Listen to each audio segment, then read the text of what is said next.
menyukai antar proses, kita define yang sebetulnya needs-nya ini yang mungkin hidden ya, jadi nggak sebetulnya apa yang diinginkan itu tidak terucapkan gitu misalnya. Dan tapi itu yang perlu kita gali di sini. Kemudian ada ideate, mengideasi, kemudian prototype, kita tes terus kembali lagi.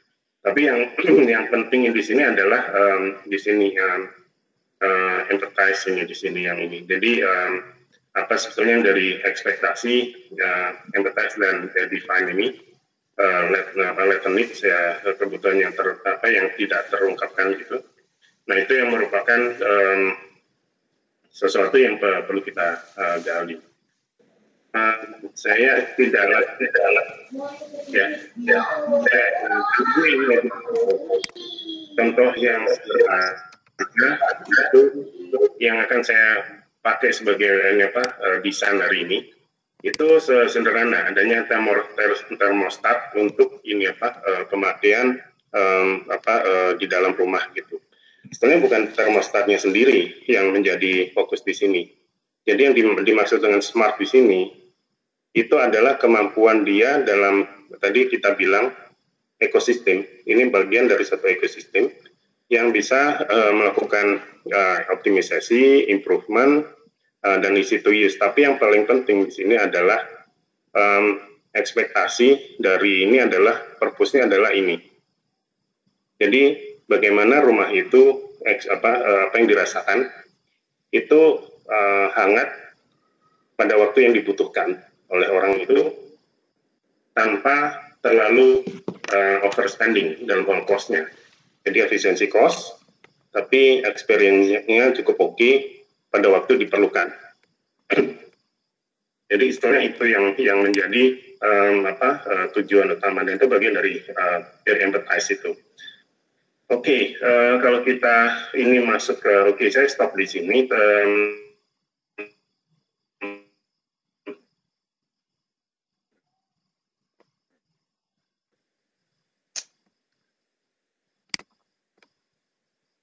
Kalau mungkin sudah diterangkan bisnis model Canvas pada waktu di business architecture.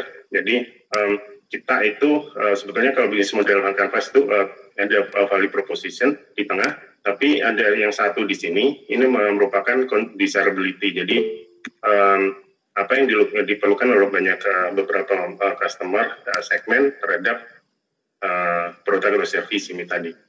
Nah kalau yang di belakang lebih ke arah visibility. Terus kemudian yang bawah itu lebih viability, jadi bisnis modelnya itu masuk apa tidak. Tapi saya tidak saya tidak masuk ke 2 atau 3, itu nanti mungkin bisa didiskusikan di bisnis architecture.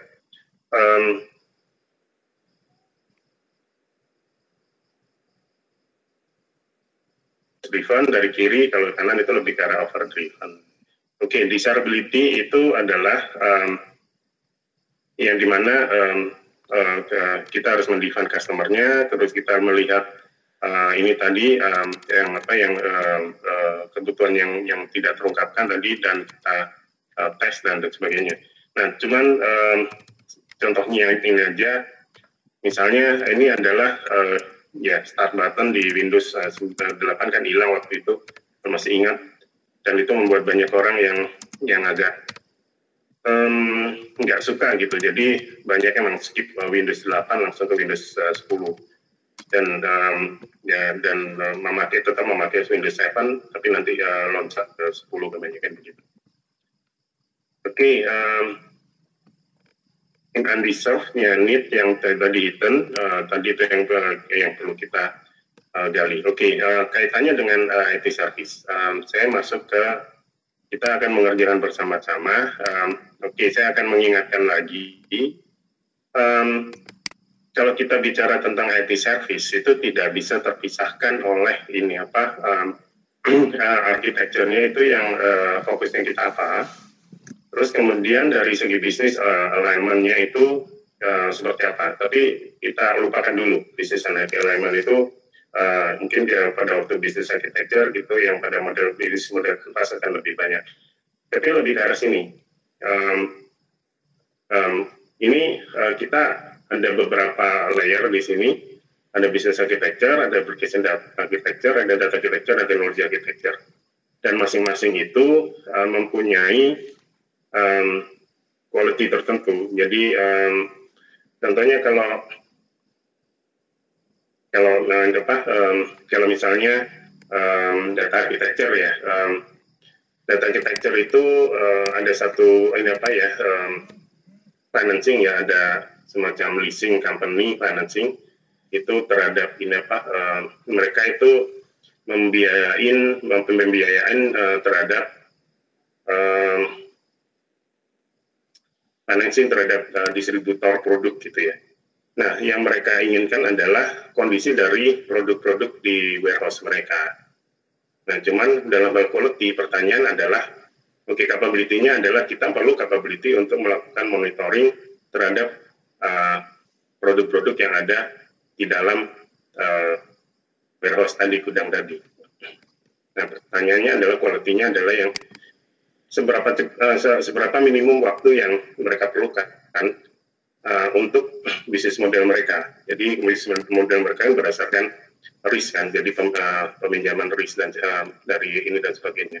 Dan itu perlu seberapa cepat sih datanya itu yang diperlukan, sehari sekali, sejam sekali, seminggu sekali. Nah, itu yang merupakan suatu quality dari apa yang dibutuhkan terhadap data itu. Itu contoh sih. Nah, kemudian kalau misalnya mereka perlu bukti foto-foto dari kondisi di gudang itu.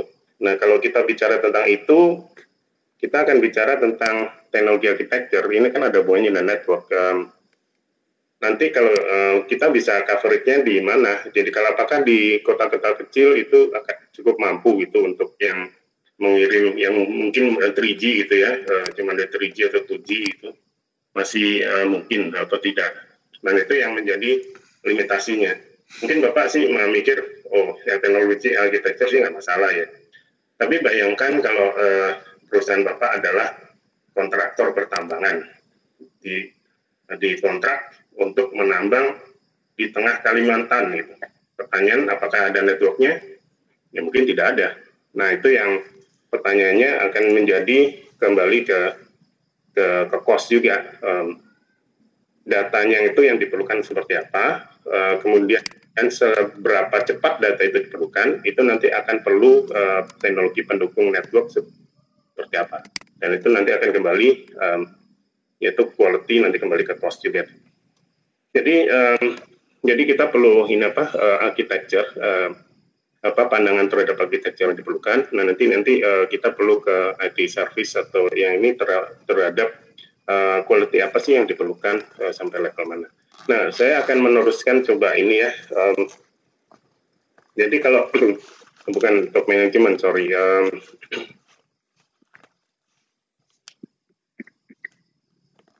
Ini dari customer wish. Itu kan ada dua permintaan sebenarnya. Jadi bagaimana termostat tadi itu bisa mengoptimalisasi dari pemakaian energi di rumah, tapi juga gampang dipakai.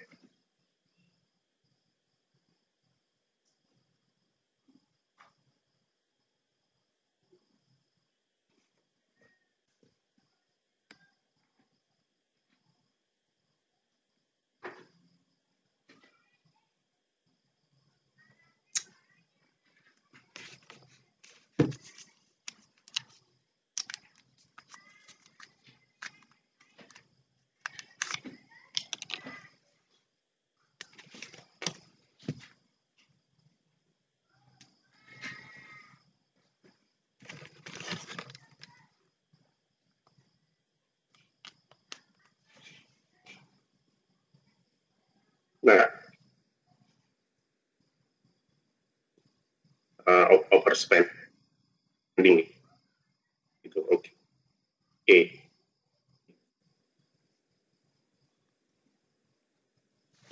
Untuk masuk ke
Integrated to mobile app. Jadi tujuannya adalah untuk bisa monitoring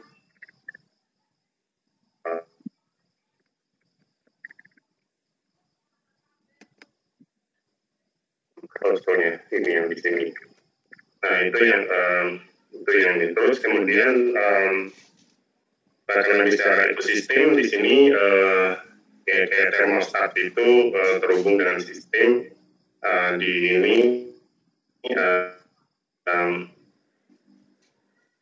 apa kira-kira?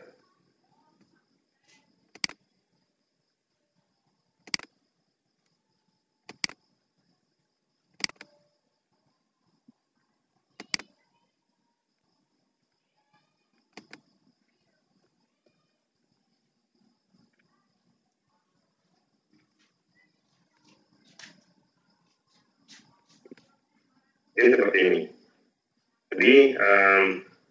Jadi tidak hanya terintegrasi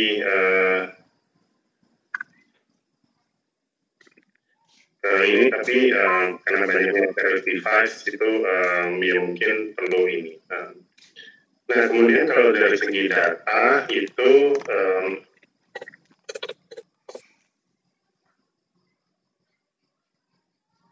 ya kira-kira. Data integrasi ya. Bentuk integrasi. Ya. Single data file. Apa Pak? Integrasi data dan single data file. Saya ini aja single maksudnya ini kayak misalnya tidak terpencar-pencar gitu ya datanya itu ya, jadi single kayak data center misalnya ya ini.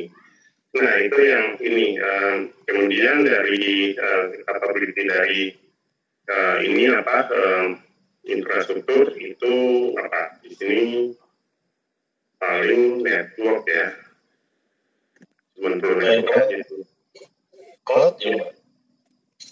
Cloud juga bisa,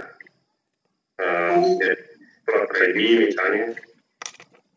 Nah kemudian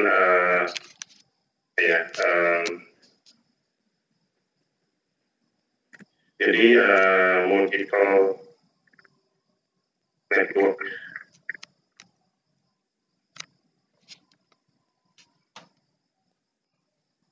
Jadi misalnya bisa WiFi, bisa Bluetooth atau via Bluetooth dan lain-lain. Ya itu misalnya ini ya. Jadi dari sini kita melihat dari apa yang diinginkan ini kemampuan apa yang termostat ini dalam satu ekosistemnya ini adalah bisa melakukan cost optimisasi di sini.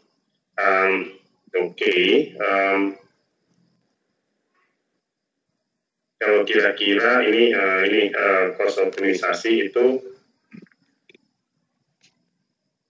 sih kalau diterjemahkan ke ini quality-nya ada yang punya ide?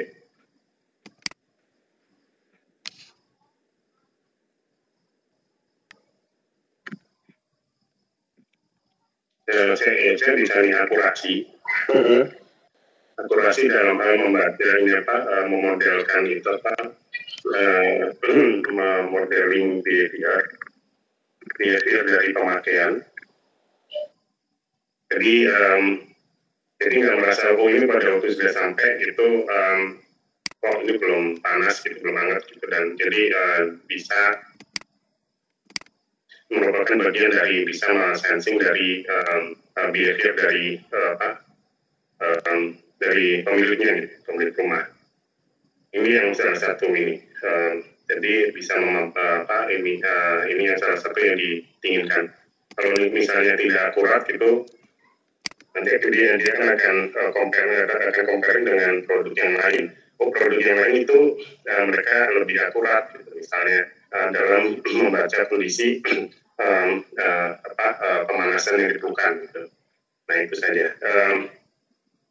Kemudian kalau ini integrasi aplikasi, ya otomatis aplikasinya itu seperti apa nih? Real time atau apa? Nah ini kan ya real time atau time. Ya, batch. Ya itu atau timely. Nah, timely ya ini tergantung sih kan nggak semua orang suka diganggu gitu, nanti tiap ini ada pop-up dan sebagainya juga ini. Dan itu yang tadi user empathy, user experience itu seperti apa tadi yang diinginkan. Terus kemudian ini integrasi ke banyak device. Kalau kita lihat di sini, misalnya di arsitektur quality, kira-kira yang mana? Apa tadi Pak ininya? Ke slide yang tadi yang sebelumnya. Flexibility ya. Oke. Coba Ya, flexibility. Reliability. Ya, mungkin ini Pak, reliability, jadi nggak error mulu kalau connect ke device yang lain. Nah itu misalnya, atau bisa yang lain, bisa tergantung nanti dari ekspektasi dari customer-nya. Nah kalau di sini, misalnya data integrasi, di sini, ini kira-kira kalau dari sudut pandang orangnya, kalau kita berempati ke orangnya, kita yang ini startup yang waktu install ini, itu kira-kira apa ya Pak? Ini bayangkan bahwa ini adalah satu alat yang ditaruh di rumah, dan itu ada banyak device yang lain, bahkan ada komputer di rumah juga, mungkin perlu diinstal itu aja aplikasinya, kan di sana juga ada wifi. Nah itu apa ya? Kompetensi orangnya Pak, kemampuan dia untuk itu. Nah itu dia Pak. Ini orang-orang biasa Pak di rumah. Performance-nya itu. Security. Ya security bisa bilang lebih. Is of use. Oh ya. Ya jadi kalau kita punya barang tapi susah ngonekinnya ke yang lain-lain, ya oke lah Pak, itu nggak susah, nggak tertarik juga. Nah kalau ini apa ya nih, network dan sebagainya.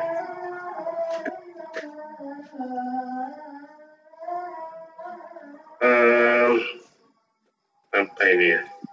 Ini kalau saya pikir sih reliability juga sih. Jadi interoperability lah.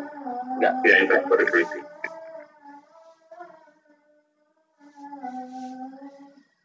Ya ini jadi contohnya yang kita bisa translate gitu ya ke quality apa sih yang diinginkan oleh ini dengan melihat dari capabilities yang masing-masing dari ini architecture yang terkait di sini. Nah jadi itu tadi kemudian kalau kita kembali ke yang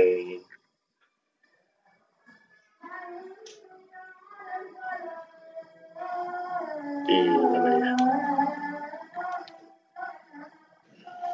itu kaitannya dengan tugas ya Pak Heru ya? Iya. Tugasnya ya? Iya Pak. Dan ini saya sudah lihat beberapa itu memang ada ini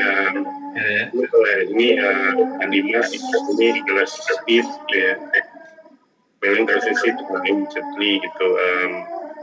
Ya oke sih. Oke, mungkin bisa dijelaskan. Ini adalah payment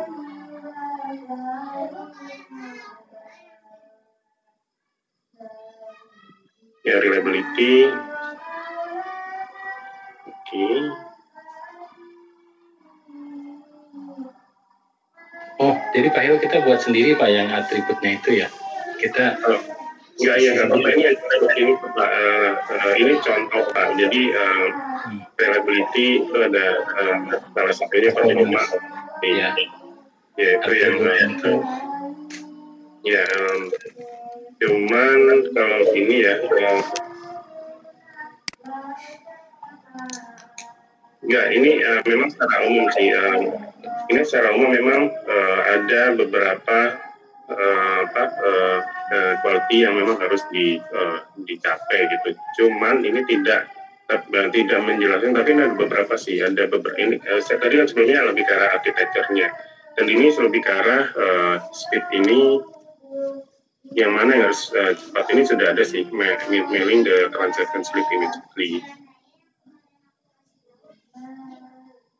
Oke, nggak mungkin yang bisa menjelaskan Pak dasar dari ini apa analisa Bapak ini itu apa Pak?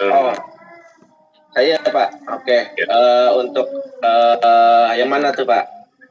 Ya misalnya ini Pak responsiveness, ya oke. Jadi sih kalau yang ini kan saya untuk atributnya sendiri itu copy paste langsung dari si slide-nya. Saya kira yang atributnya ini ngikut juga tuh dari si papernya. Cuman kalau saya lihat sih di sini kan ada responsiveness untuk komponennya ya, responsiveness. Jadi si paper OB ini kan kayak service lah ya, service untuk payment point atau kita beli pulsa, beli token listrik segala macam. Nah, itu harus ketika transaksi sudah selesai, dia harus tahu tuh bahwa user misalnya saya beli token listrik yang 100.000 gitu. Nah itu transaksinya itu histori transaksinya tuh harus langsung muncul gitu. Jangan sampai ya kita beli transaksi setelah sukses terus di histori dia nggak muncul gitu. Jadi harus gitu sih. Oke, jadi lebih ke arah measurement-nya di sini lebih historinya harus dimunculkan. Iya, historinya harus muncul. Jadi kalau saya beli pulsa 5.000, mau 100.000, mau 5.000 itu transaksinya harus muncul. Jadi user tahu, oh saya beli sekian, pada tanggal sekian, jam sekian, saya beli pulsa 5.000 gitu. Ya gitu. Itu sih Pak, lebih ke sana. Oke. Ya, itu ya, saya pikir itu oke Pak. Mungkin yang lain.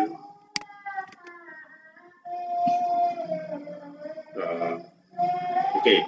Ini yang communication, keeping customer informed kalau misalnya ada insiden. Nah, jadi waktu itu saya saya pernah transaksi gitu kan mungkin saya akan kasih infoin merek lah ya, mungkin saya transaksi di salah satu payment gateway yaitu di OVO untuk beli pulsa juga, beli token. Nah dari token itu ternyata transaksinya masuk gitu ya, tapi token listriknya masih pending gitu kan. Nah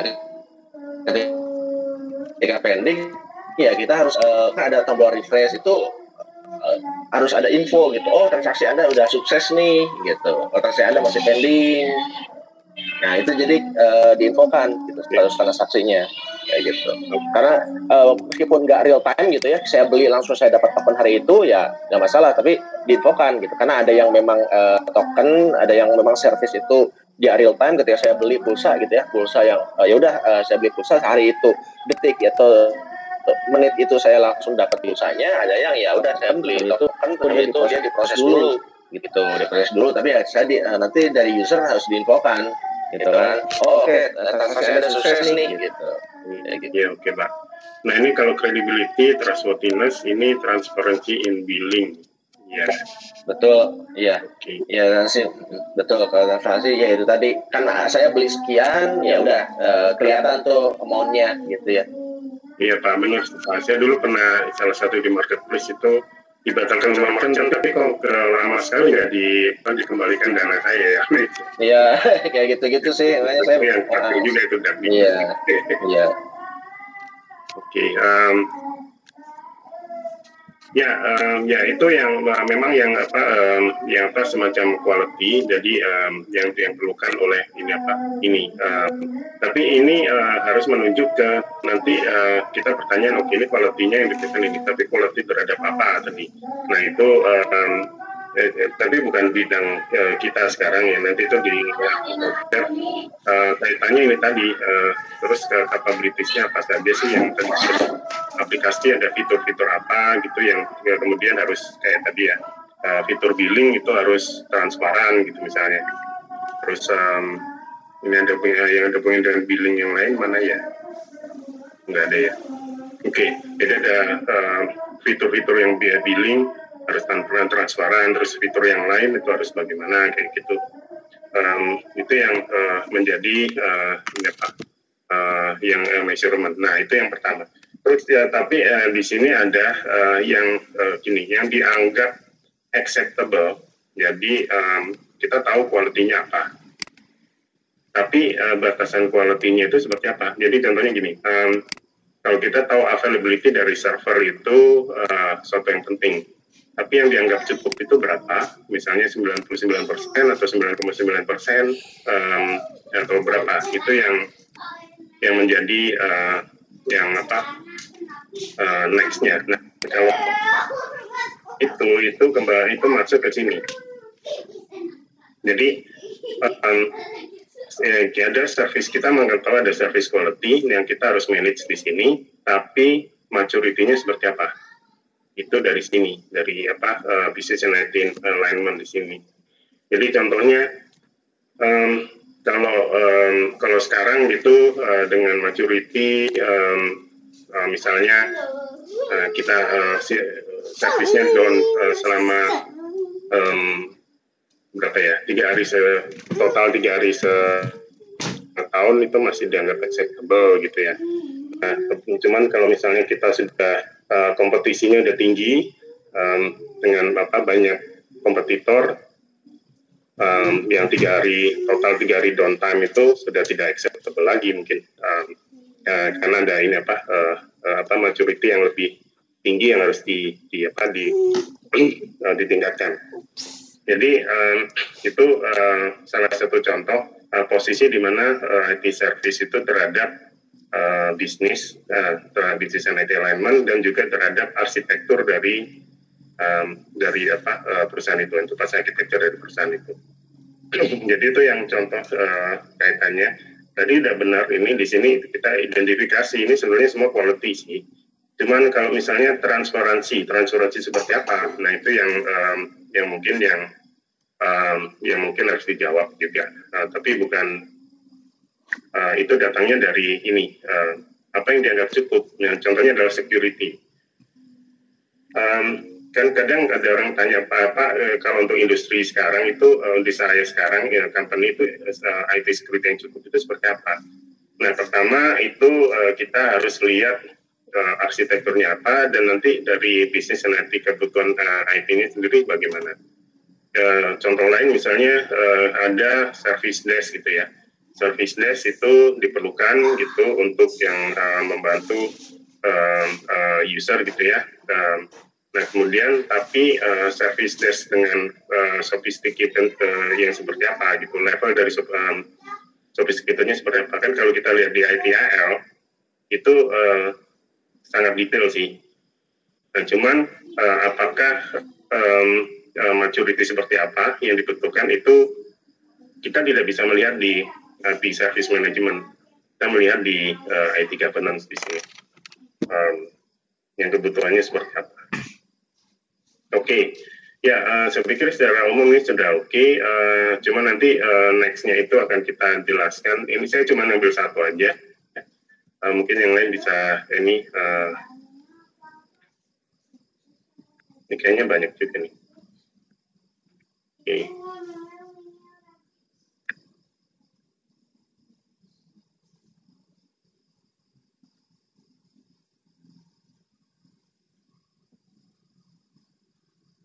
Oke, ya ini udah ada beberapa kayak performance, communication, ada attitude. Oke.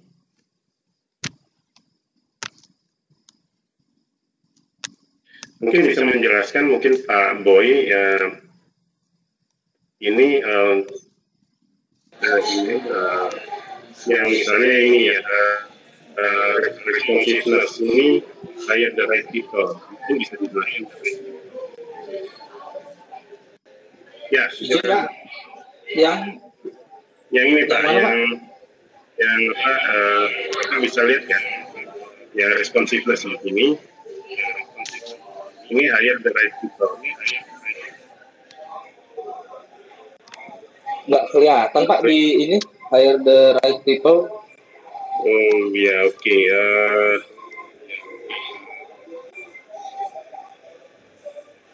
Ini Pak nggak ada kelihatan Pak.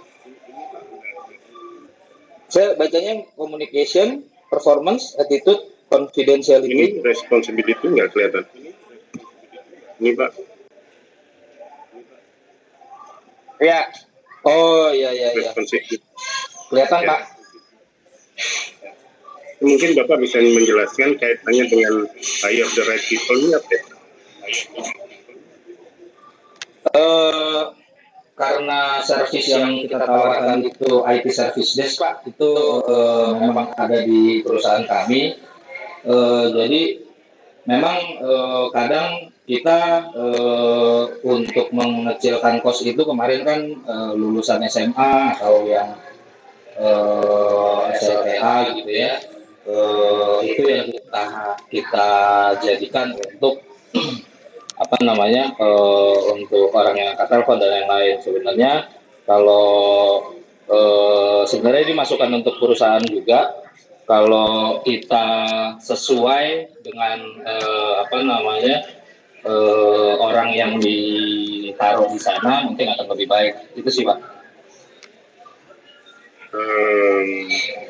Ukuran atau bahwa dia orang itu suka atau tidak, bagaimana Pak ya? Gimana Pak?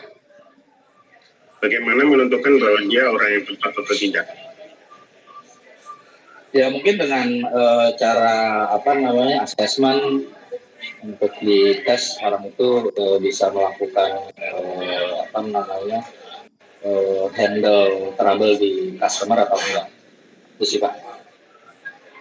Oh jadi ada test case-nya gitu ya? Oke, jadi ada kayak kasus gitu, terus kemudian bagaimana responnya dia gitu. Ya. Betul Pak. Oke, ya, noted Pak. Itu salah atau benar ya Pak? Itu saya sebenarnya kemarin agak kurang ngerti juga sih, tapi ya saya coba di isi-isi aja sih sebenarnya. Memang itu case-nya yang ada di perusahaan tuh seperti itu. Jadi kadang customer kita kebetulan holding company itu sering komplain lah karena orang yang menghandle itu kurang tepat lah kapabilitasnya. Itu sih Pak. Oke. Boleh tanya nggak Pak? Iya, saya kan mencoba memahami penjelasan Bapak ya dari kemarin yang cerita tentang Nike. Dan saya lebih mudah ketika memang dibawa dalam bentuk cerita. Akhirnya saya cari-cari baca satu buku ya, bahwa ternyata memang yang collaboration co-creation itu juga ada di Starbucks ada Starbucks My Idea, di mana ada lalu ada juga di ketika BMW mengeluarkan satu produk bergerak dengan IoT yaitu iDrive, ternyata BMW gagal, lalu Audi belajar dari situ dan Audi itu seperti kayak mengeluarkan satu contoh dan dia pakai user sehingga dia bisa belajar dari dia bahwa semua yang dia buat itu terlalu complicated. Nah, Audi akhirnya belajar dan dari situ dia bisa menangkap kelemahan-kelemahan itu sehingga customer-nya juga merasa bagus. Dan saya melihat bahwa apa yang kita lakukan sebenarnya kan juga untuk enterprise-nya Pak ya, untuk perusahaannya ya, keuntungan perusahaan tersebut ya. Sehingga dia bisa mengeluarkan produk yang untuk customer-nya juga lebih nyaman nih Pak ya. Begitu kan ya? Ya ini kan sebetulnya kalau kita bicara dengan Nike itu dari Nike sendiri tuh pengen tahu sebetulnya produk apa atau servis apa sih yang benar-benar diinginkan oleh customer-nya gitu. Sama aja tadi kayak Audi tadi. Dia buat produk itu ini beneran yang dibutuhkan apa tidak. Nah, tapi dari sudut pandang customer-nya itu juga melihat bahwa mungkin ada beberapa untuk Nike ada beberapa activity yang mungkin akan bisa dibantu oleh Nike. Jadi kita bisa lebih enjoy dengan memakai produk itu tadi. Nah, kalau untuk dari Audi tadi juga sama gitu. Ada sudut pandang di mana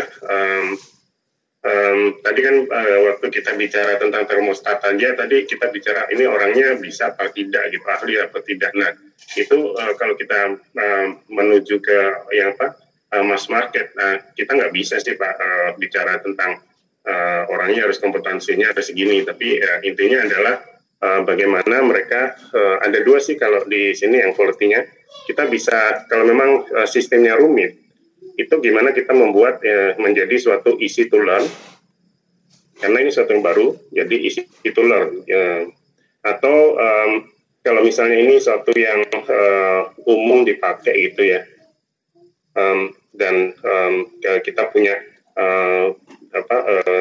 pengetahuan tentang behavior dari customer-nya itu kita bisa ke arah easy to use. Itu dua yang berbeda Pak.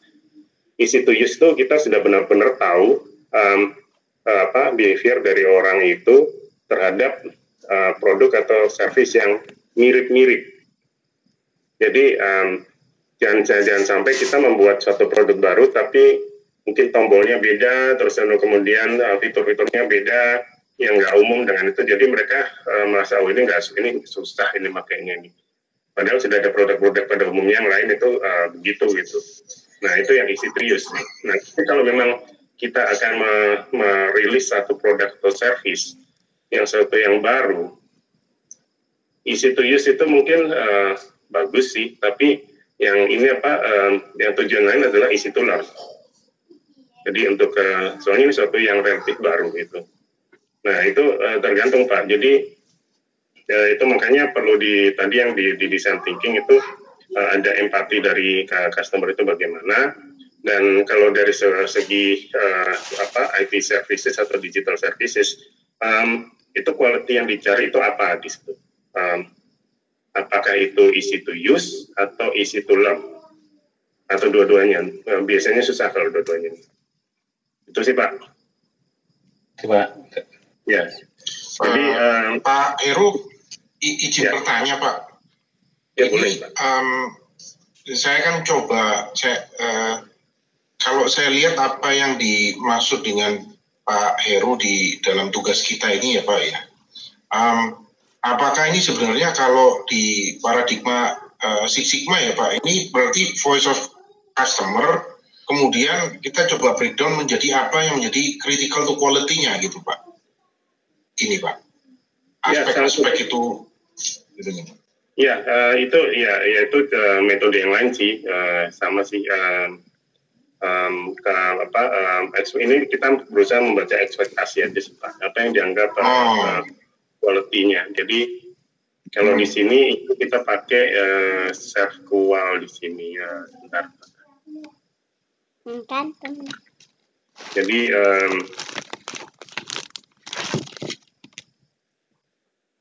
yang dari expected service itu bagaimana, dan kita memberikan perceived service itu seperti apa. Kalau ada gapnya, nah itu ya ya gimana Pak? Hilang.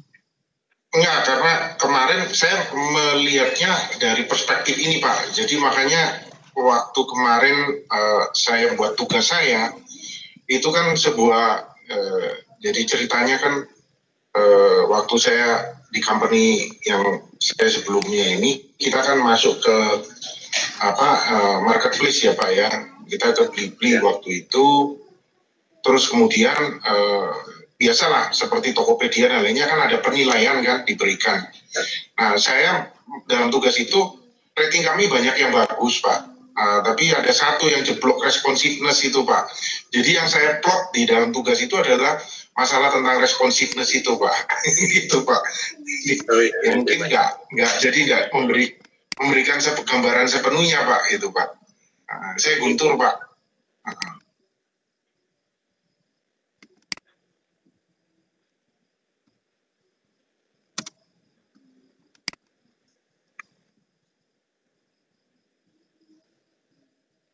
Guntur. Iya Pak. Belum ada Pak di sini. Saya udah sakit ya Pak. Sebentar. Apa saya naruhnya salah ya Pak? Ya baik Pak. Harus di turn in Pak. Pencet turn in. Oh, sebentar Pak.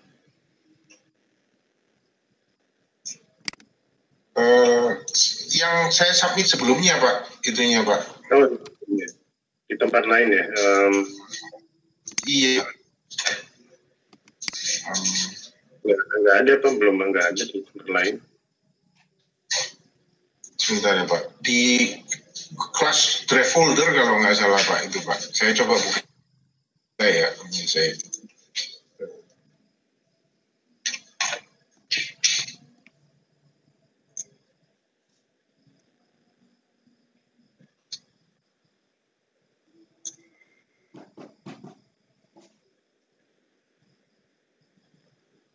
Nggak ada Pak Guntur.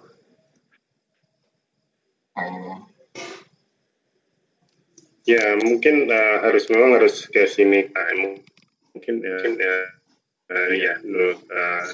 mohon di ini aja Pak, dimasukkan sini aja Pak. Coba ya Pak, harus saya pindahin dulu Pak. Kayaknya saya masuknya salah Pak berarti Pak. Oke Pak. Ya baik Pak, nanti kita tunggu. Saya cuma mau introduction itu ya namanya IT Management Practice. Ada kalau di ITIL, IT Information Library itu ada 34 ini apa area untuk ini apa ini tadi. Nah tadi yang Pak Dimas tadi bilang, oh bukan. Pak Dimas, ini Pak Boy ini bilang right people yang nggak ini, kok kayaknya orangnya nggak ngerti gitu ya, atau ini apa nggak nangkap gitu ya Pak, kira-kira ya. Nah itu salah satunya itu ada di sini. Kalau kita ini apa mungkin ada call center itu nanti kan semacam ada service atau knowledge management. Ini dulu pernah ada masalah kayak gini, nanti kita search saja solusinya seperti ini. Nah itu yang masuk ke knowledge management di sini. Tapi yang dalam ini knowledge management dalam konteks IT service management bukan knowledge management dalam bentuk konteks luas. Nah ini misalnya ini yang perlu ada capability-nya yang perlu ditingkatkan di help desk-nya, service desk-nya tadi. Jadi mungkin ya ini saya akan terus coba ini ya nanti tadi yang quality tadi itu nanti akan itu perlu di manage Pak. Jadi untuk mencapai yang measurement tertentu tadi. Kalau misalnya untuk server availability availability management server harus bagaimana supaya bisa 99. Nah tapi kalau tadi terkait dengan IT call center itu mungkin terkait dengan bagaimana knowledge management yang diperlukan supaya kalau misalnya mereka di call gitu mereka bisa search gitu ya, search ini permasalahan dulu pernah ada, dan itu nanti akan bisa lebih tepat gitu ya memberikan servis ke mereka. Jadi ini ada 3 kelompok besar, jadi General Management Service, ada Service Management, dan ada Technical Management Service. Ini yang di ITIL. Jadi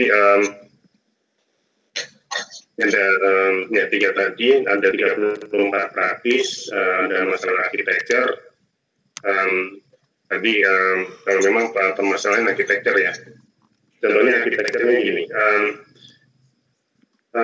Ada aplikasi baru dibuat, tapi kalau kita connect kita integrasikan ke aplikasi-aplikasi yang lain, itu kok kayaknya susah gitu ya. Nah itu masalah salah satunya interoperability itu, interoperability dalam hal arsitekturnya gitu. Terus kemudian permasalahan itu solusinya tidak sustainable gitu, maksudnya kita sudah buat sekarang, tapi nanti tahun depan itu kok kayaknya requirement-nya bergerak gitu ya. Nah itu mungkin harus ada continual improvement di sini dan sebagainya.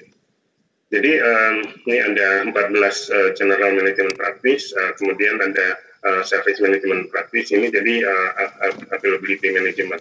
Dan sini malah ada namanya business analysis. Jadi ini mungkin permasalahannya adalah ketepatan dalam menangkap requirements dari user gitu ya. Jadi ada business analyst gitu, atau bukan, mungkin belum ada business analyst ya, baru ada sistem analyst. Kemudian berusaha menangkap dari apa yang diinginkan oleh user. Tapi setelah terjadi itu requirement yang ditangkap dan dijadi misalnya prototipe dan sistem itu tidak tepat. Jadi atau mungkin mekanisme bolak-baliknya dari requirement itu terlalu panjang atau bertele-tele kayak itu. Nah itu yang berarti di sini di dalam proses dari IT service-nya sendiri, IT service dalam hari ini kita membuat service yang baru ya, atau mengenhance service yang baru atau sistem yang baru. Itu ada bisnis analisis yang perlu dilakukan, yang apakah capability-nya perlu ditingkatkan. Mungkin ada yang contohnya itu ada satu divisi itu, saya pinginnya sih orang IT itu gimana bisa ngerti ya itu yang dari maksudnya kita apa gitu. Nah itu yang merupakan salah satu bisnis analisis yang ini. Nah kemudian yang contoh lain adalah capacity dan performance management. Ini tiap bulan itu kalau selalu ada masalah gitu ya, servernya penuh gitu, atau di akhir bulan kayak kita mau processing kok lelet gitu ya. Nah itu permasalahan di performance management dan mungkin juga terkait dengan capacity. Dan itu yang mungkin yang harus kita siapkan di sini. Jadi di dalam organisasi IT itu ada satu role yang melihat bagaimana capacity dan performance management dari ini. Nah, change control ini contohnya adalah saya kepingin merubah gitu, tapi merubahnya bagaimana? Itu dokumen yang lain yang dulu itu di mana ya dan sebagainya. Nah itu yang tidak aneh sih, saya juga pernah ke klien sekarang pun ditanya gitu. Ini dokumennya kalau kita mengubah gimana ya, bagian apa dan apakah ada versioning dan sebagainya. Nah, itu yang menjadi masalah itu, karena kita kita merubah dikit di sini, terus kemudian yang bagian yang masalahnya solve di sini nanti keluar lagi yang masalah di tempat lain dari bagian dari software ini. Nah itu yang change control itu yang perlu capability management practice yang diperlukan untuk menjamin dari software quality-nya sendiri misalnya. Kemudian incident management. Incident management itu mungkin agak berbeda dengan problem management. Ya, bedanya adalah tujuan dari incident management itu supaya bisnisnya itu kembali bergerak gitu secepatnya. Jadi sama kayak insiden kalau misalnya dia ada kecelakaan, bagaimana dia orangnya stabil, distabilkan dulu. Belum disembuhkan sih tapi karena belum tahu itu permasalahannya apa, dan itu nanti dimasukkan ke ICU, UGD, nah itu nanti masuk ke problem management. Nah jadi incident management itu contohnya adalah aplikasi ini hang gitu ya, terus kemudian yang bisa kita lakukan secepatnya restart servernya saja. Tapi itu kita punya temporary solution, workaround solution, untuk bisa secepatnya ini bisa jalan lagi. Nanti paling baru seminggu lagi ada masalah lagi. Nah, itu namanya incident management yang jadi workaround-nya, tapi ada menyisakan, itu akan men-trigger yang nomor 8. Jadi ini ada insiden, tapi kita tidak tahu root cause-nya. Root cause-nya ini apa sih? Nah, itu belum tahu. Nah, itu jadi men-trigger yang namanya problem management. Jadi kadang dianggap bahwa oke, masalahnya udah selesai, itu nanti dimatikan, dinyalakan lagi. Tapi setelahnya masih ada yang namanya satu problem di situ yang kita tidak tahu itu root cause-nya apa. Nah, itu merupakan bagian dari problem management. Jadi itu terus IT asset management gitu, contohnya ini orangnya sudah ada beberapa orang, ratus orang yang sudah pensiun gitu, tapi kita lupa gitu misalnya mengambil lagi laptopnya, apalagi kalau perusahaannya besar sekali, dan kadang sudah diserah terimakan ke orang-orang yang lain, itu kita tidak tracking gitu, kita sudah lost gitu ya, itu di mana sih yang aset itu. Nah, itu yang kemudian nanti ada orang yang mau menggantikan gitu, menanyakan ke orang yang itu, kok nggak ada sih, sudah saya pinjamkan ke orang lain gitu dan sebagainya. Nah, itu merupakan aset manajemen. Atau sesimpel aja pertanyaannya adalah berapa sih aplikasi yang ada di seluruh perusahaan. Nah, itu juga kadang susah dijawab juga. Nah, ini kalau monitoring dan event management itu kita tahu bahwa ada beberapa event itu yang berulang dan akan menyebabkan masalah, dan itu yang harus kita monitor. Jadi contohnya gini, sering sekali pada waktu ini kejadian sebenarnya yang terkait dengan big data implementasi dengan banyak site di seluruh Indonesia. Itu seringkali ada data loss. Nggak sering sih, kadang-kadang, tapi dalam 1 minggu atau sebulan ada beberapa kali. Nah, itu dan baru ketahuan pada waktu kita mau olah, itu loh ini kok kayaknya modelnya nggak pas ya, karena ada data yang hilang itu. Nah, itu yang harus kita monitor. Jadi, apakah misalnya servernya udah penuh di sana, jadi susah untuk diangkut gitu, atau networknya intermittent, jadi temporary storage di site itu selalu penuh, atau dari sensornya sendiri yang mestinya harus diambil 10 detik sekali, tapi berhasil diambil 1 menit sekali, dan padahal itu nanti datanya itu kan akan storage buffernya kan sudah penuh, itu akan ditimpa dengan yang baru, dan itu otomatis ada data loss di sini. Nah, itu yang mungkin harus ada kemampuan untuk melakukan monitoring dan event management kayak terhadap itu. Nah, kemudian yang release management. Release management itu juga itu menanyakan kapan satu release dari satu aplikasi itu di-manage itu. Jadi contohnya kita tahu ada software yang besar gitu, terus kemudian ada permintaan sedikit-sedikit di mana-mana, ada perubahan gitu, tapi kita tahu bahwa perubahan ini nggak bisa diangkat masukkan ke production sendirian tanpa nanti menunggu yang ini itu misalnya ini, jadi ada barengannya. Nah, itu yang release manajemennya sendiri juga harus disiapkan di sini. Nah, ini yang kadang juga user nggak tahu, ini IT departemen ini servisnya itu apa aja sih?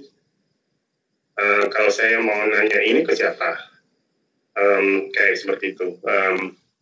Yang ini yang jadi service management yang yang diperlukan. Nah, kalau misalnya permasalahan kayak gini, ya ini ada di satu dulu sih, itu ada data center sudah lama puluhan tahun gitu, orang nggak tahu ini konfigurasi dari ini server ini connect kemana, aplikasinya apa aja. Nanti misalnya yang kabel ini saya cabut, nanti yang teriak siapa gitu. Nah itu yang konfigurasi dari ini koneksi dan aplikasi ditaruh di mana. Nah itu semua yang tidak jelas di sini. Jadi kadang kita melakukan perbaikan sendiri, tapi ada impact-nya.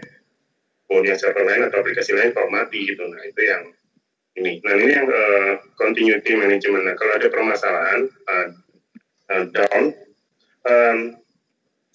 seberapa cepat ya. Jadi kalau kita lihat di sini tadi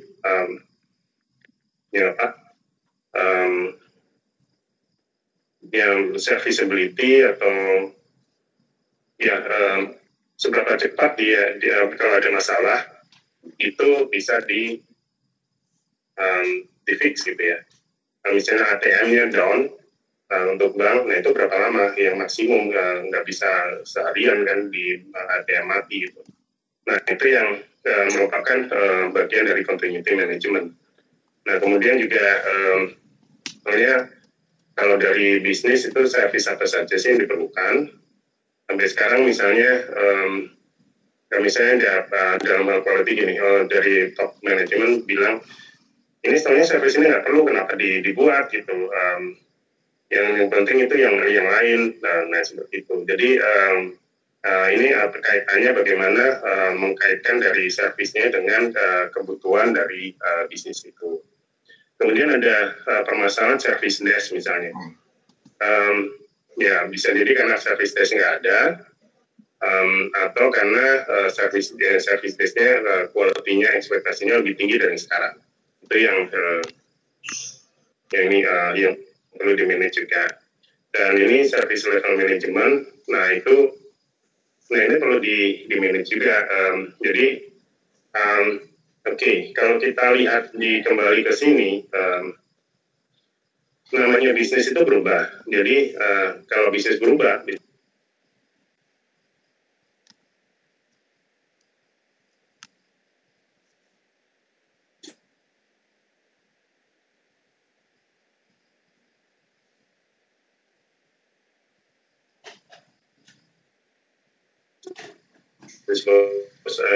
otomatis bisnis proses yang penting pun berubah, dan aplikasi yang dianggap penting yang dulu misalnya 5 tahun yang lalu itu akan berbeda dengan aplikasi yang sekarang. Apa sih bisnis proses yang disupport oleh aplikasi ini juga relevansinya menurun gitu. Contohnya begini, di pandemi ini yang justru yang kalau kita ke airline gitu, airline itu kan penumpang dan barang ya, dan itu ada dua sistem yang besar, yang booking management, passenger booking management, sama cargo management. Nah karena passengernya itu sangat kurang sekali karena COVID, justru cargo manajemennya itu yang jadi tulang punggung ini yang itu. Dan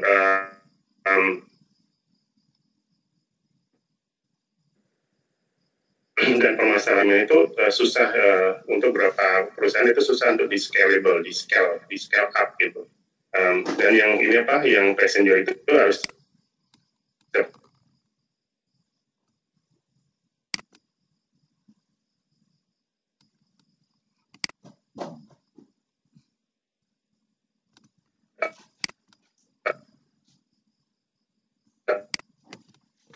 di scale down. Jadi servernya yang masih besar masih dipakai, networknya yang masih yang kebanyakan down. Yang satu bisnis itu Zara itu yang mungkin kalau Bapak ke Plaza Senawan dan sebagainya itu Zara. Kalau di Europe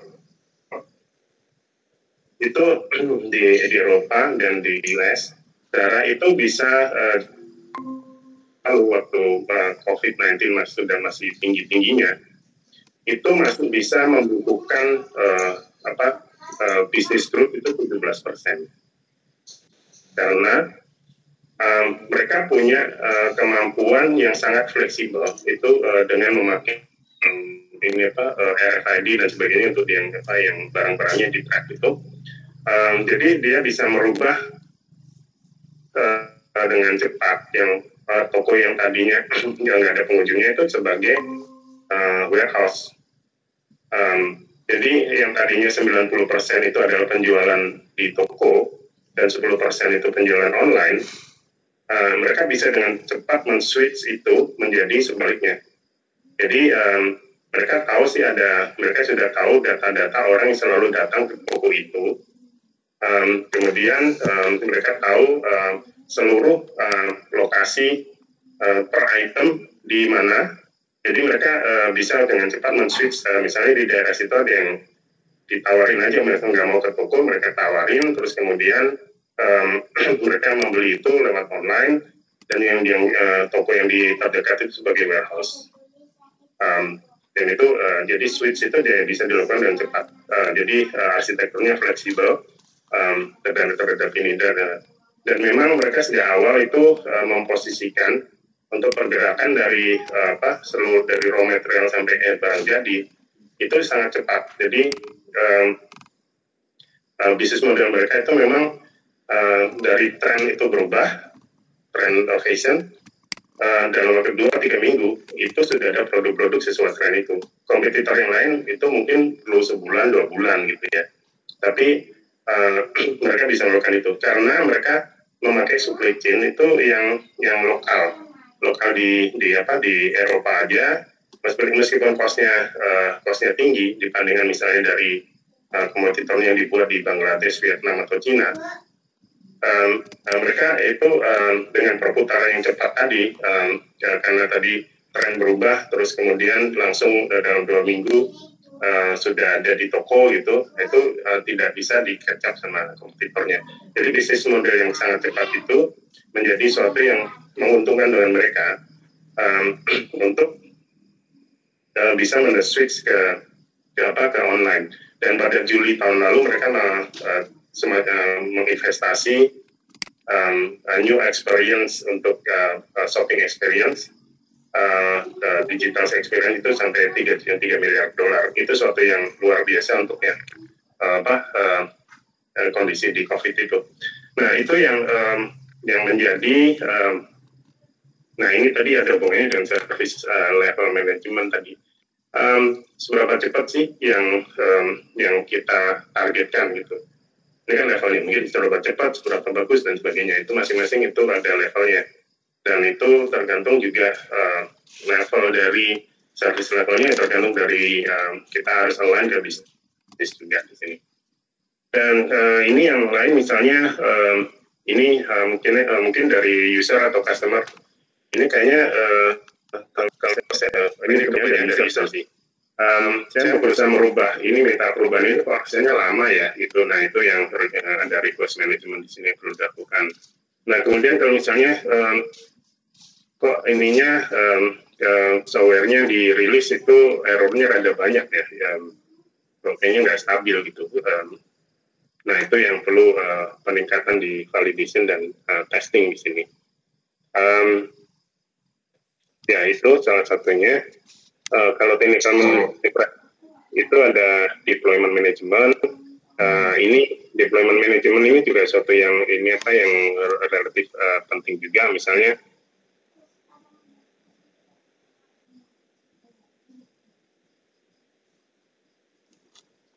yang kalau misalnya cuma di cover itu di sekitar Jabodetabek sih oke, tapi kalau kita sampaikan infrastruktur, manajemen, dan platform itu juga menjadi itu. Kalau misalnya infrastruktur dari seluruh daerah yang kita ada kantornya, itu variasinya sangat besar. Kalau di Papua itu susah untuknya di pedalaman dan sebagainya. Nah itu perlu adanya infrastruktur dan platform manajemen. Nah kalau misalnya permasalahan dengan software development, ya ini yang software development dan manajemen yang harus disiapkan. Jadi semua yang quality yang sudah diidentifikasikan tadi itu pada akhirnya kita harus memapping ke 1 dari 34 ini. yang harus kita manage di sini di dalam IT operation di sini. Ya, begitu Pak. Jadi ini ada penjelasan. Heru, izin bertanya Pak. Ya boleh Pak, silakan Pak. Silakan Pak. Gimana Pak Guntur? Halo. Pak, izin bertanya ya Pak. Ya silakan. Ini Pak, yang tadi dari 34 parameter tadi Pak. Praktis ya, 34 praktis. Halo ya. Pak, dengan 34 praktis tadi Pak. Nah, yang tadi service portfolio management itu ya Pak. Nah, apakah itu yang kalau dalam terminologi yang umum yang sering dalam daily activity itu kita kenal sebagai product manager ya Pak? Ya bisa itu portfolio, jadi produk dan service portfolio, ya bisa Pak. Bisa ya Pak. Atau memang harus dipisah ya Pak. Jadi ada yang orang yang memegang posisi sebagai product manager, artinya dia yang mengembangkan produknya, atau sementara untuk yang servisnya dalam konteks pelayanannya itu harus ada orang terpisah begitu Pak. Mana yang lebih baik begitu Pak? Gini Pak, untuk menjawab tentu, tapi ini merupakan role ya Pak. Jadi fungsi, dari fungsi itu bisa dimasukkan ke satu orang bisa berapa fungsi itu juga bisa. Nah, pertanyaannya adalah apakah dipisahkan dan tidak. Nah, pertanyaannya adalah ini kembali ke posisi dari capabilities itu di mana di arsitektur.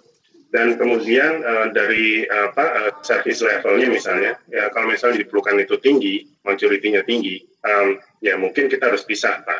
Bisa jadi karena quality ini tidak bisa dalam hal volume kerjaan atau misalnya ekspektasi dari quality service-nya itu misalnya.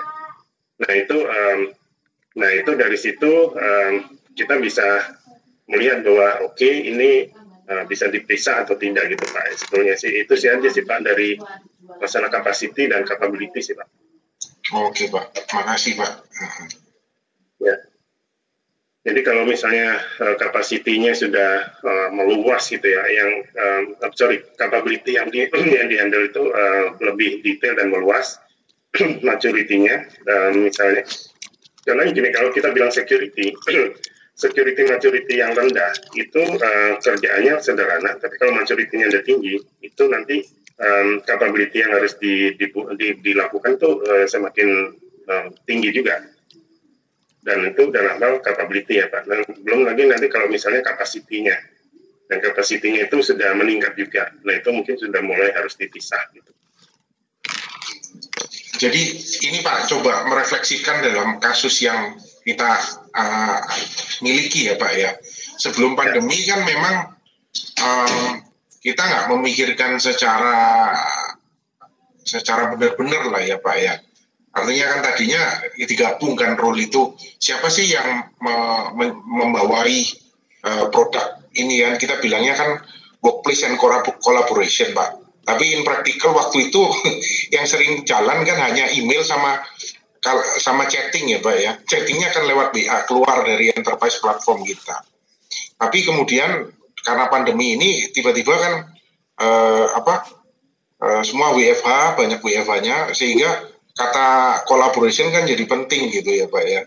Maka video kita kan pakai Office 365 sih untungnya. Kita pakai Teams, kita pakai SharePoint dan lainnya. Ini jadi bergeser dari yang tadinya email menjadi itu. Nah, kita lagi melihat apakah memang harus dipisah kira-kira gitu, Pak. Karena sang product manager kan jadinya nggak fokus gitu, Pak. Gitu. Ya, baik, Pak. Ntar saya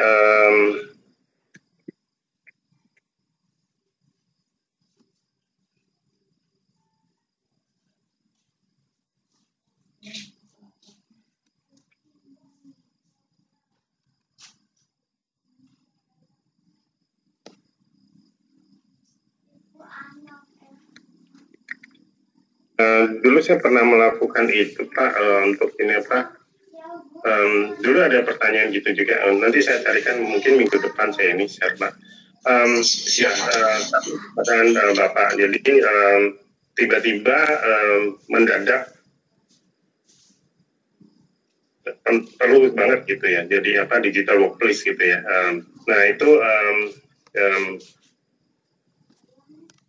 waktu itu kita ini juga melakukan. Saya akan Pak, saya 5 menit ya Pak ya. Saya cari dulu ya. Siap Pak Heru. Terima kasih Pak. Saya taruh di mana sebentar.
Pak Gutro kayak dapat kenafi jasa konsultasi gini Pak.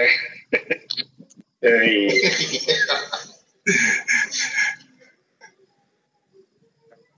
2 menit lagi. Siap Pak.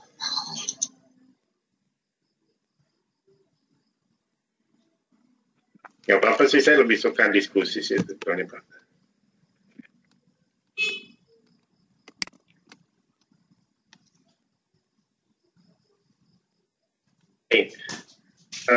Ini sebetulnya ini sebetulnya udah pernah kita diskusi di kesempatan yang lain pada waktu itu. Jadi exercise. Ini sudah ada pernah dulu. Nah itu ada kalau di IT service management itu ada tahapannya. Pertama strateginya. Kemudian nanti kita masuk ke desain, kemudian kita masuk ke transition, dan kemudian kita masuk ke sini transition dan continuous improvement. Ini ada double sih. Nah, sebenarnya ada 5 sih, ini saya lupa.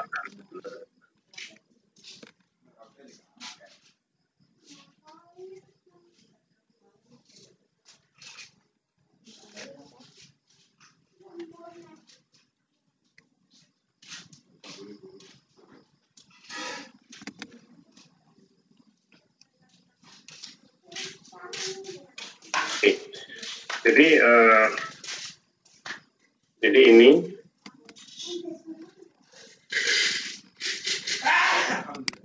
operation, transition operation.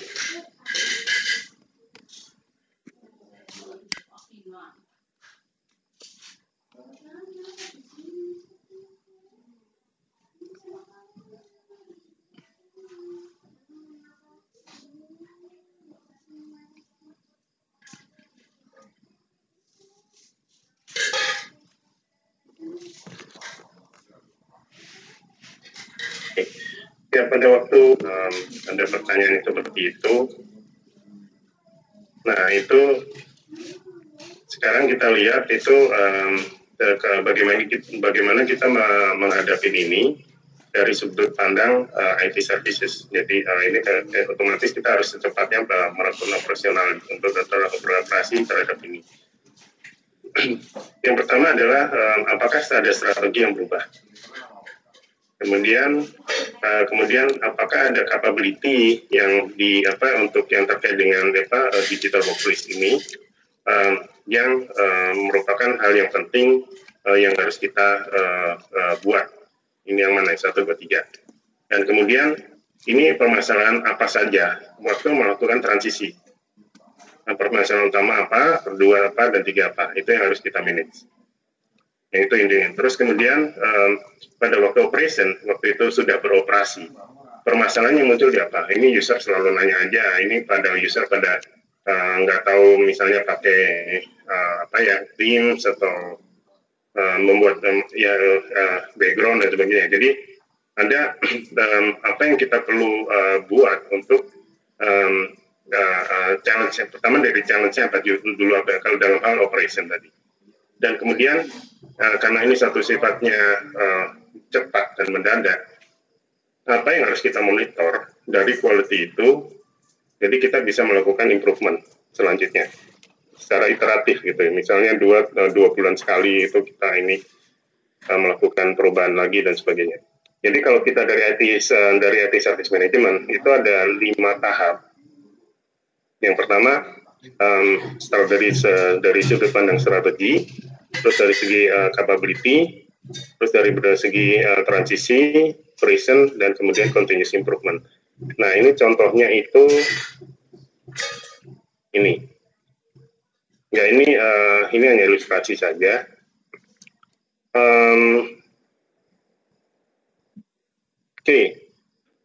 Saya nggak tahu challenge-nya apa, tapi ini salah satu yang pernah kita diskusikan. Yang tadinya perubahan dari vertikal ke horizontal integrated workplace. Gitu. Jadi contohnya kalau kita di kantor itu kan ada selalu supervisor gitu ya, langsung gitu. Tapi kalau jadi supervisornya akan selalu tahu gitu ya apa yang dilakukan, kemudian nanti dia akan bekerja sama dengan departemen yang lain. Nah kalau di digital workplace, bagaimana kita memfasilitasi itu? Mungkin approval dari supervisor perlu dan sebagainya, itu yang merupakan satu challenge. Dan yang contoh lain adalah ini permasalahannya misalnya masalah skill sih. Kalau misalnya ke generation Y sekarang masalah digital skill sih nggak masalah. Anak saya sih lebih canggih daripada yang neneknya dan sebagainya. Nah itu masalah skill. Nah kemudian ini masalah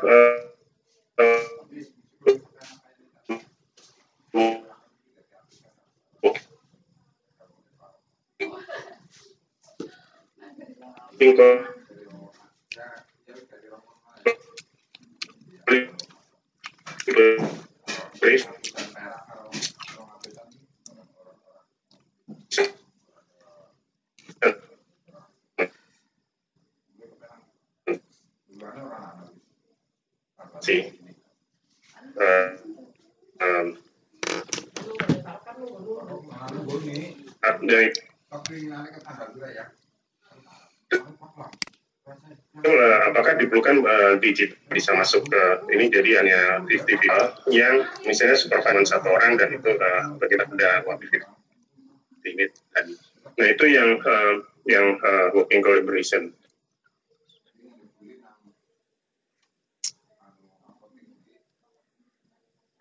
Permasalahan yang lain,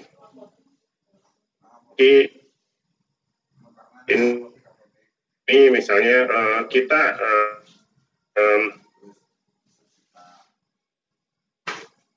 kan ada flexible working and arrangement.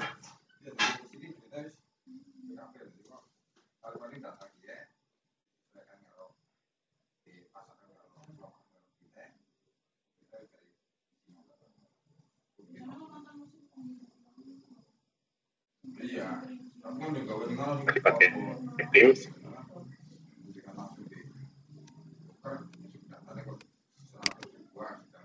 Dan kita fokus ke ini tadi. Ini jadi penting gitu sekarang. Availability dari ini digital workplace-nya itu sistemnya.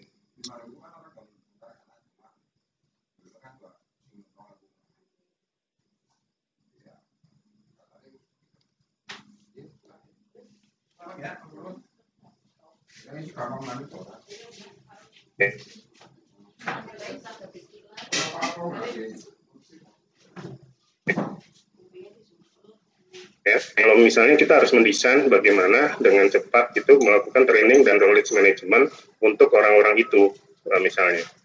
Terus kemudian kalau misalnya tadi kan ada masalah di collaboration tadi ya. Ya ini working collaboration yang berubah. Nah itu kita harus mendesain working collaboration manajemennya seperti apa. Ada perubahan, kita perlu mencari tools yang tepat dan sebagainya. Itu contohnya. Terus kemudian ya outperform competition ya ini mungkin agak lain. Ini akhir tahun lalu sih. Jadi sudah mulai stable gitu semua sebagai digital workplace. Nah ini jadi diferensiasinya bagaimana gitu. Jadi ini masalah integrasi ke internal services gitu ya. Ini tadi tadi working collaboration itu tidak hanya internal tapi juga eksternal. Nah ada permasalahan gitu misalnya karena yang orangnya hanya 50-50. Kadang mereka user atau customer datang gitu, dan itu orangnya nggak ada gitu. Nah ini merupakan business partner sih. Jadi bagaimana mensinkronisasikan external collaboration ini dengan business partner misalnya. Nah itu yang ini hanya ilustrasi saja, nggak mesti ini, tapi kita lihat dari ini objektif dan dari segi strategi objektif dan challenge-nya itu di mana.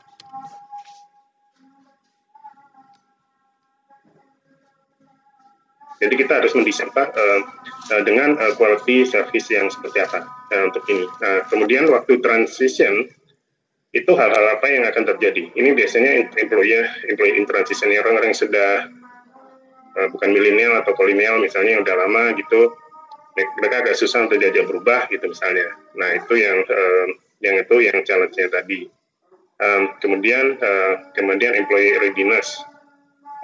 Ya berarti kita harus melakukan training program di sini untuk yang biar mereka ready. Nah kalau yang awareness itu beda sih. Nah kalau yang misalnya ini, yang tadinya career management supportnya berubah jadinya. Tadinya kan itu kan karena di dalam kantor aja bisa disupport langsung, kalau nggak tahu bisa nanya terus dibimbing langsung gitu.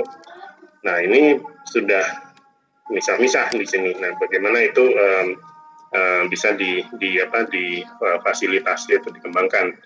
Dan kemudian kalau misalnya di operasinya sendiri itu ini sudah sistemnya atau operasi service ini berjalan dan kemudian pertanyaannya adalah kalau mereka punya masalah bagaimana gitu. Nah itu perlu ada perubahan di helpdesk dan online support. Kemudian yang kedua adalah tadi masalah karir supportnya sendiri yang tadi offline sekarang online, apakah memang ada perubahan. Dan yang terakhir adalah continuous improvement, yang dimonitor adalah apa sih yang diperlukan service quality. Ya secara umum sih availability-nya masih oke apa tidak, scalability masih ada peningkatan working online apa tidak, dan itu masih bisa diakomodasi apa tidak. Nah itu yang mungkin kita harus monitor. Dan bisa jadi ada orang yang teriak-teriak gitu sekarang kok susah gitu kalau pakai online service di beberapa tempat gitu. Performance ya biasanya kalau sudah online semua, ada video dan sebagainya, networknya jadi masalah gitu. Interoperability awalnya akan jadi masalah nih. Ada beberapa perusahaan itu ada yang pakai Zoom, ada yang pakai Teams, ada yang pakai Google Meet. Nah itu gimana itu? Jadi kita harus ngapain? Terus kemudian itu dari segi videonya. Terus kemudian kalau dokumen manajemen bagaimana? Kalau dulu cuman bisa ditaruh di di file masing-masing di desktopnya. Nah sekarang untuk kolaborasi ini dokumen manajemen seperti apa? Dan kemudian ini yang harus kita maintain juga, ini service level manajemennya ya, dari atas ini tadi yang dimonitor, maksudnya dimonitor dan evaluate. Jadi itu Pak, dari sini aja kita sudah bisa ada peningkatan yang tinggi itu dari orang berubah ke digital workplace pada waktu itu. dan dari kapasitas dari capability-nya bertambah.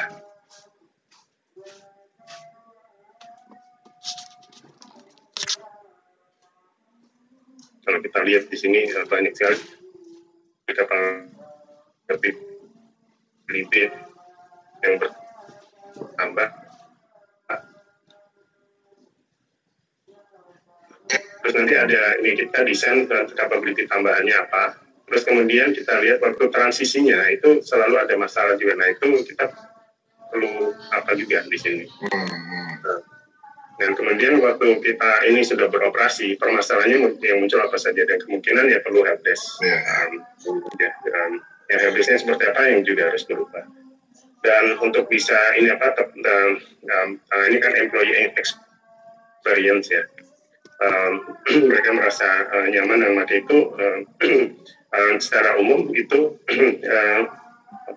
quality yang harus dimonitor itu apa aja. Dan kalau saya pikir ini 5 ini cukup merepresentasikan untuk masalah digital workplace.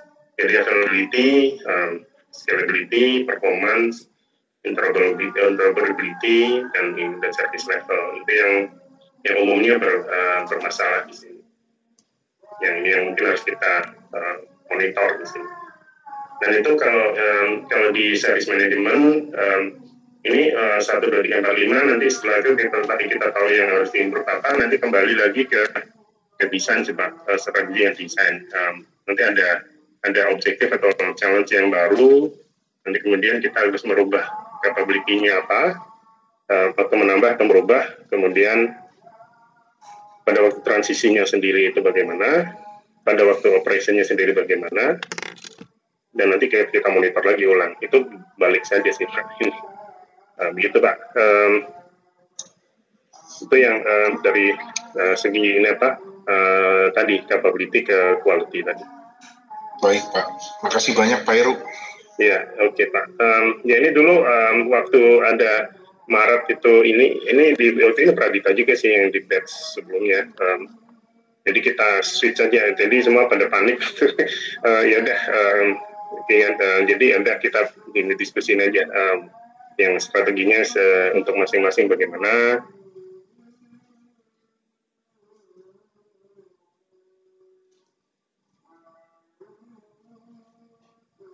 Terus kemudian ya saya kembali ke ini ke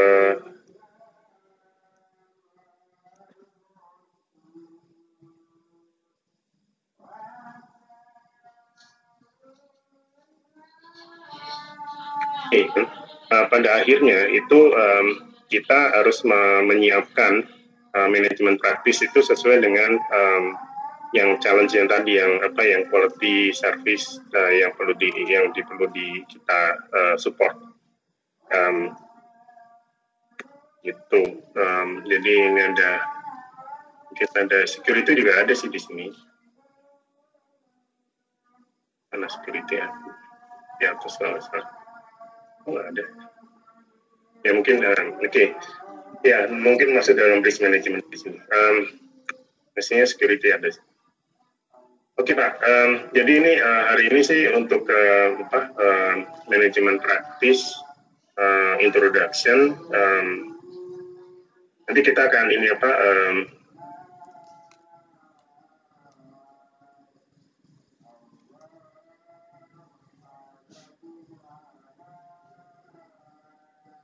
ada dan yang driver bisnis drivernya atau objektif atau challenge-nya apa. Nah itu kita perlu mapping ke ini yang perlu manajemen seperti apa sih yang harus kita lakukan untuk terhadap yang quality itu yang tadi. Itu yang dalam capability saja nih Pak. Kita belum levelnya. Jadi misalnya jadi yang availability management itu yang bisnis itu yang inginkan seperti apa sih? Itu kan pertanyaan kalau kita lihat ini pertanyaan yang lebih ke arah maturity sih. Seberapa maturity sih yang untuk yang capability ini yang harus kita siapkan. Dan dan namanya bisnis kan selalu berubah gitu, dan otomatis kalau bisnis berubah, bisnis proses yang penting itu juga berubah, yang tadinya penting sekarang tidak, yang lebih ada yang meningkat pentingnya, dan kadang-kadang kita lupa gitu kalau tidak memapping itu, memetakan yang capability aplikasi data dan teknologi itu kita tetap membayar warranty, tetap service, costnya tetap, tapi nilai dari service IT capability-nya itu sendiri sebenarnya menurun terhadap bisnis yang lain yang meningkat. Nah, itu yang bisa jadi merupakan kesempatan sih untuk melakukan negosiasi dengan bisnis. Bisnis unit ini sudah menurun gitu ya. Apakah kita bisa scale down juga gitu ya, operasionalnya ini jadi tidak costnya nggak terlalu tinggi gitu. Seperti itu Pak.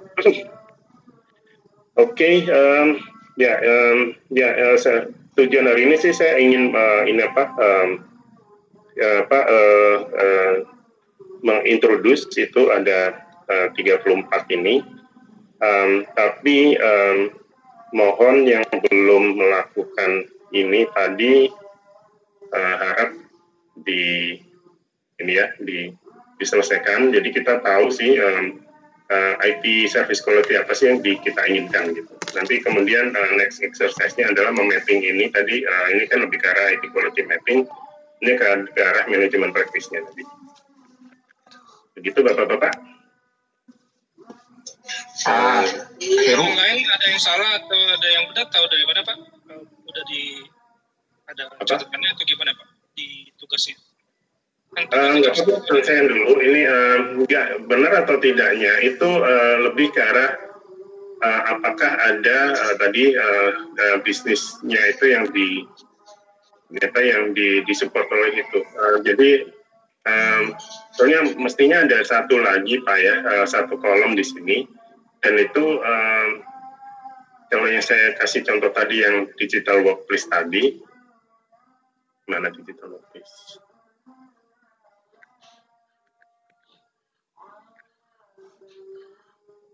Ya, oke. Yang digital workplace tadi itu ada drivernya di sini Pak. Ada bisnis drivernya itu mungkin objektif atau challenge itu yang bisa mendrive ini. Itu dari satu sisi. Satu sisi yang lain itu ada memang capability itu dipakai itu. Jadi kalau di sini ada capability dari service itu yang memang dipakai dan itu perlu quality service tertentu di situ.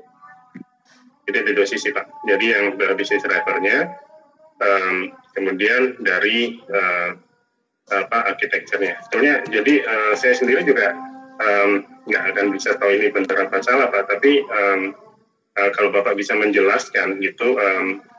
Apakah ini merupakan ada objektif tertentu yang ingin dicapai, yang tadi yang misalnya dari contoh saya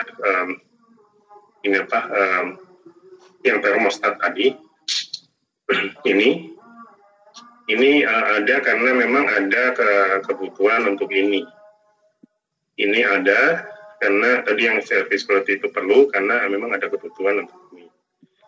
Dari capability atau dari objektifnya tadi, itu yang mungkin bisa Bapak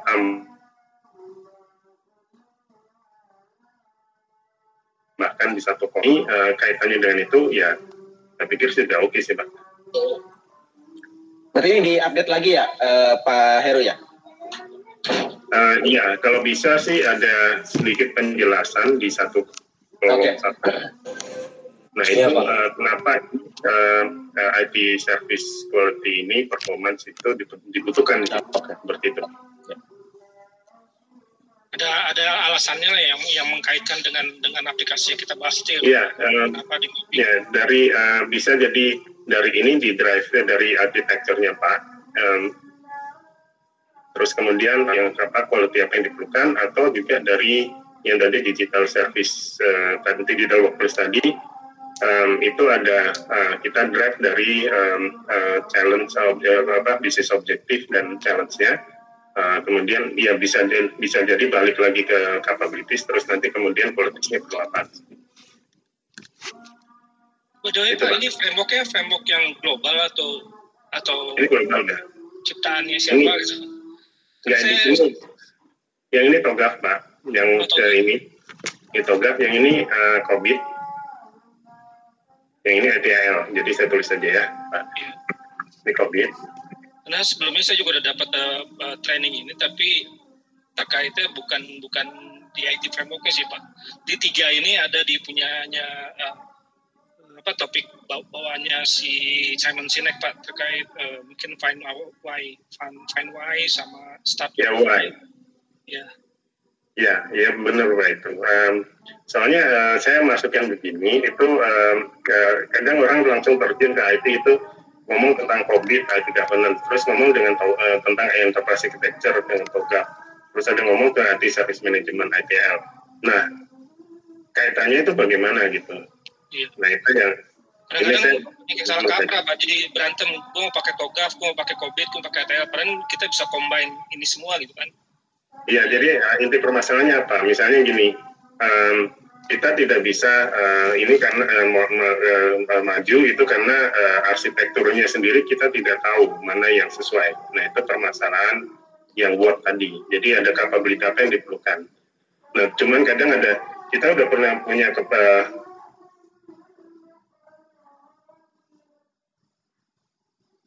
capability seperti tidak efektif gitu. Nah itu mungkin karena permasalahan itu di area operation-nya. Jadi tidak ada pengukuran tertentu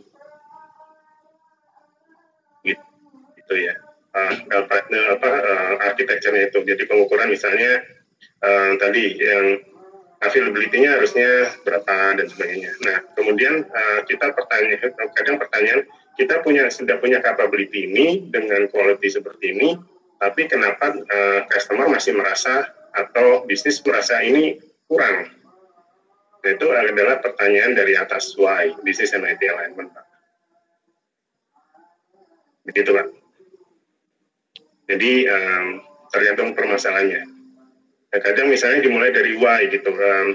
Kenapa ini kita kesulitan mengembangkan service ini misalnya? Ya karena mungkin arsitekturnya pendukungnya itu belum dibuat. Ya, jadi yang sana dulu ya dibuat. Nah itu berarti kombinasi antara ini why, COVID dengan TOGAF di sini. Nah cuman kalau misalnya permasalahan dari misalnya merger gitu ya, merger dari 2 company. Merger dari 2 company itu kan punya aplikasi yang hampir mirip-mirip sama gitu ya. Nah kemudian pertanyaannya adalah misalnya 2 bank merger. Saya dulu pernah melakukan itu waktu di Accenture sebagai technical architect-nya, memergerkan 2 dan ini kan aplikasinya double semua itu. Nah pertanyaannya mana yang harus dipilih terhadap bisnis yang baru yang merger ini? Nah itu adalah pertanyaan quality sebetulnya. Level misalnya core banking. Core banking yang ke depannya itu untuk sampai 3-5 tahun ke depan itu harus bisa menampung bisnis transaksi seberapa besar. Itu pertanyaannya. Dan itu akan saya tanyakan balik ke bisnis. Oke, kita akan merger, tapi untuk fungsi ini,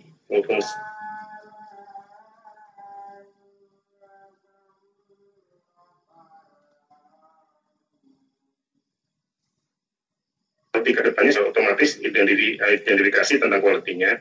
Dalam hal ini misalnya capacity ya. Capacity-nya harus bisa menampung yang sekarang masing-masing baru 1 juta rekening gitu. Ke depannya 3-4-5 tahun harus sampai 5 juta rekening.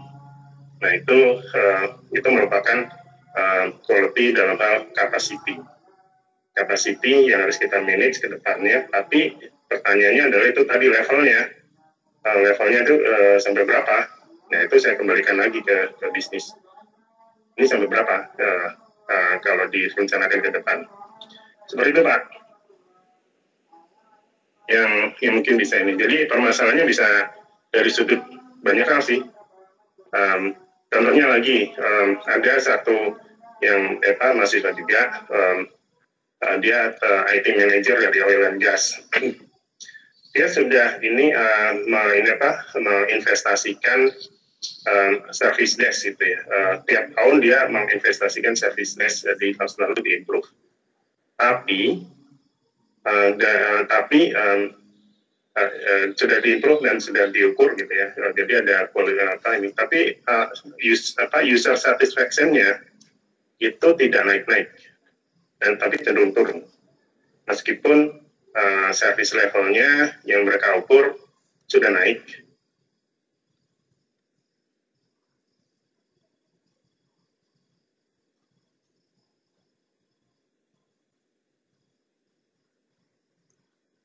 Kalau itu permasalahan yang berbeda lagi. Tadi itu berhubungan dengan self-qual tadi. Jadi kita harus mengukur terhadap apa gitu. Jadi kalau kita ini kembali ke self-qual tadi, mana tadi self-qual?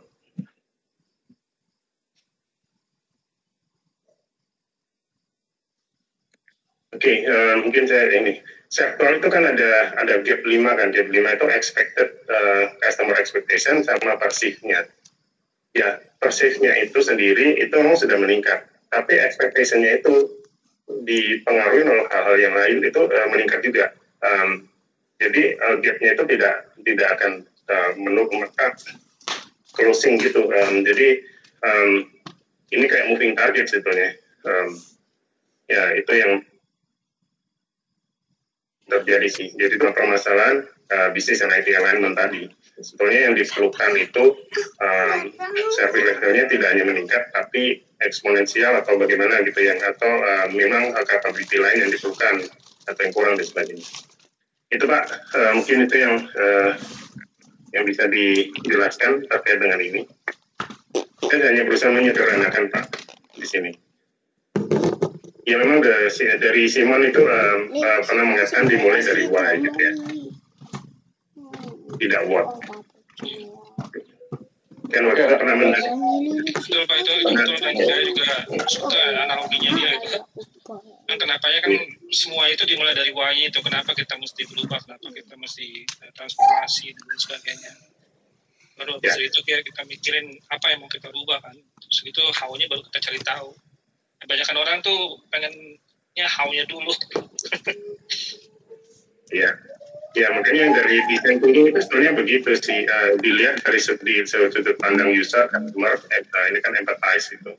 Dan dari situ kan kita bisa lihat ekspektasinya sebetulnya apa, jadi dengan expect. Begitu Pak. Ya, Pak. Mungkin untuk hari ini begitu Pak. Jadi kita mengintroduksi ini ke arah ke 34 service. Itu 34 service itu yang dari ITIL kan Pak, di ITIL punya. Enggak, itu dari ITIL Pak. Nah, jadi mungkin ini di 4 berapa Pak ya? Ya ada ya, baik ini Pak. Sebenarnya ITIL 3 sama 4 itu sendiri itu kita bisa pilih sih Pak. RTL 3 itu masih berlaku. Saya sih sertifikat di RTL 3. RTL 4 itu juga satu pilihan lagi. Ada yang menganggap bahwa RTL 4 itu agak terlalu complicated gitu ya untuk beberapa case. Jadi kalau untuk yang IT Service Management ada yang pakai RTL 3 itu pilihan sih Pak.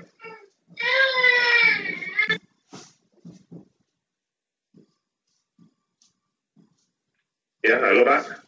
Iya Pak. Ya, jadi itu merupakan pilihan aja sih. Fokusnya akan beda. Di dalam ini apa? Nanti mungkin kita akan run through itu Pak. Jadi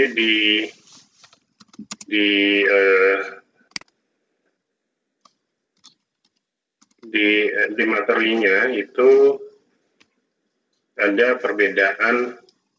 Ada di materi yang pertama sih Pak, di kelas yang pertama. Ya. Ya, ada perbedaan antara maksud dan tujuan dari TL 3 dan 4. Oke, Pak. Ya, ini TL 3 versus TL 4. Ya. Ya, mungkin nanti kita akan coba bicara tentang ini, tapi kalau untuk yang sekarang mohon ini aja Pak, yang belum dilengkapi dan mungkin ditambah satu penjelasan gitu kenapa performance ini kategori tertentu itu menjadi fokus di sini. Ya, itu saja Pak. Nanti kita selanjutnya nextnya akan kita berusaha kita mapping ke tadi manajemen praktisnya. Oke. Oke Pak. Iya, ya, Oke Pak, baik Pak. Ya, selamat malam Pak. Selamat Pak. Makasih Pak Heru. Malam semuanya. Selamat Malam, makasih. Ya, terima kasih. Malam.